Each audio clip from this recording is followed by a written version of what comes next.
আল্লাহ নবী জানালেন ওই ইমানদারটা যখন কবরের জমিনে যাবে, আল্লাহ পাকের ফেরেশতা যখন ওঠাবে, ওই বান্দাটাকে যখন জীবিত করবে, ওই বান্দাটা তখন কবরের জমিনে উঠে সঙ্গে সঙ্গে বলতে লাগবে, পানির তালাশ করবে, পানি খোঁজাখুঁজি করবে। ইমানদার ব্যক্তিটা পানি খোঁজাখুঁজি করবে। এমন করে আল্লাহ পাকের ফেরেশতাগুলো জিজ্ঞাসা করতে লাগবে, আল্লাহ পাকের বান্দা আপনি কি খোঁজাখুঁজি করেন? ওই বান্দাটা বলতে লাগবে, আমি এখন উজু বানাবো, আমি পানির লোটাটা খুঁজতে চাই, পানির বদনাটা আমি খুঁজতে চাই, আমি পানি খুঁজতে চাই, আমি পানি নিয়ে এখন উজু বানাবো।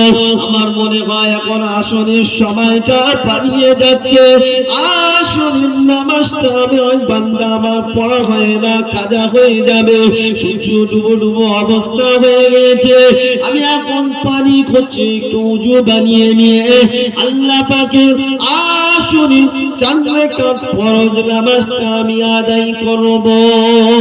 এই সময় আল্লাহ পাকের 2 জোড়া ফেরেশতা বলতে লাগবে, আল্লাহ পাকের বান্দা শোনো শোনো, এটা দুনিয়া নয়, দুনিয়া নয়, এটা হলো কবরের জমিন। এখানে নামাজ পড়া লাগে না, এখানে রোজা রাখা লাগে না, এখানে ইবাদত বান্দেগি করা কিছু কাজে লাগবে না। শোনো শোনো, আল্লাহ পাকের বান্দা এটা দুনিয়া নয়, এটা হলো কবর, কবর, কবর, এটা কবরের জমিন। আমরা হলাম আল্লাহ পাকের ফেরেশতা, আমরা আপনার কাছে এসেছি, আপনার সঙ্গে কিছু কথোপকথন করতে এসেছি।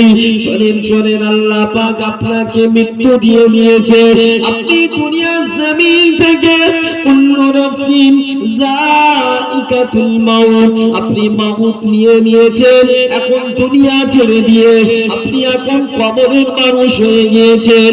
আল্লাহ পাকের বান্দা শোনো শোনো, আমরা আপনাকে কিছু কথা জিজ্ঞাসাবাদ করব, আপনি সঠিক যদি উত্তর দিতে পারেন আপনার জন্য কিছু পুরস্কার আছে, আপনি যদি সঠিক উত্তরটা না দিতে পারেন আপনার জন্য আযাবে জাহান্নামটা বরাদ্দ করা হবে। বান্দাটা আফসোস করতে করতে বলবে, আল্লাহ পাকের ফেরেশতা আমি কখন মারা গেলাম, কখন ইন্তেকাল করলাম, দুনিয়ার জমিন থেকে আমি কখন বিদায় নিয়ে এলাম, আমার কোনো জানা নাই, আমার কোনো হুঁশ নাই।